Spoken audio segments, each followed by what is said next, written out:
삼성전자가 갤럭시 노트 7 단종에도 불구하고 반도체 덕에 3년 만에 최대 영업이익을 거뒀습니다.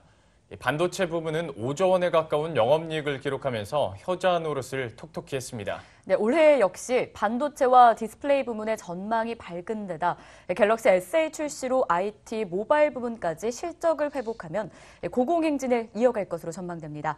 자세한 내용 산업부 이윤아 기자와 나눠보겠습니다. 실적을 이제 확정치가 나왔으니까 한번 분석을 해보도록 하겠습니다.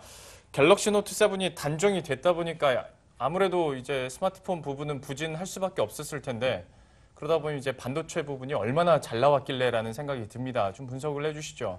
네, 삼성전자가 지난해 4분기 매출액 53조 3,300억 원, 영업이익은 9조 2,200억 원을 기록했다고 밝혔습니다. 2013년 3분기 10조 원대 영업이익을 기록한 뒤에 3년 만에 분기 최대 영업이익을 기록한 겁니다. 연간 실적은 매출 201조 8,700억 원, 영업이익은 29조 2,400억 원으로 하반기 갤럭시 노트 7이 단종된 상황에서도 시장 예상을 뛰어넘는 어닝 서프라이즈를 기록했습니다. 실적은 반도체 부문이 이끌었습니다.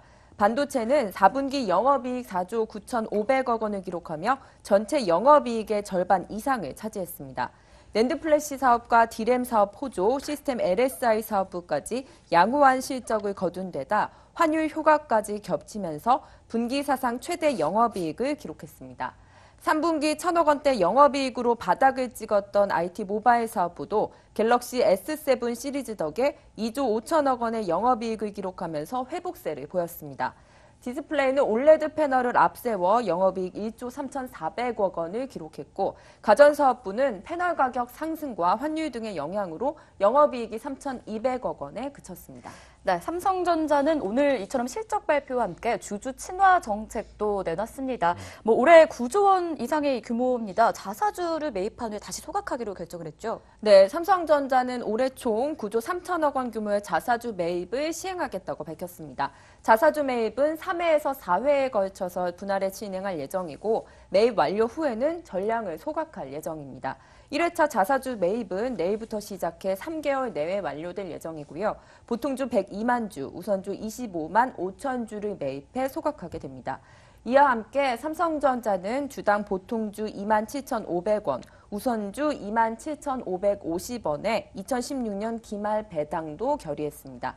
중간 배당을 포함한 2016년 주당 배당금은 2015년보다 약 35%가량 늘었습니다. 삼성전자의 4분기 어닝 서프라이즈 그리고 주주 친화 정책 여기까지는 좋습니다만은 현재 상황을 좀 냉정하게 보자면 삼성전자에게 실적 소식을 제외하고는 최근 들어서는 이제 좋은 소식을 찾아보기가 좀 쉽지 않잖아요.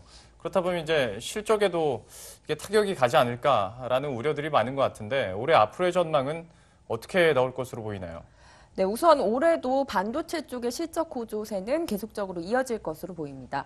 증권업계에선 삼성전자가 반도체와 디스플레이 등 부품 사업부를 앞세워서 올해 역대 최대 실적을 기록할 것이란 전망을 내놓고 있는데요. 또 상반기 스마트폰인 갤럭시 S8 출시 효과로 IT 모바일 부문의 영업이익도 회복할 수 있을 것으로 보입니다.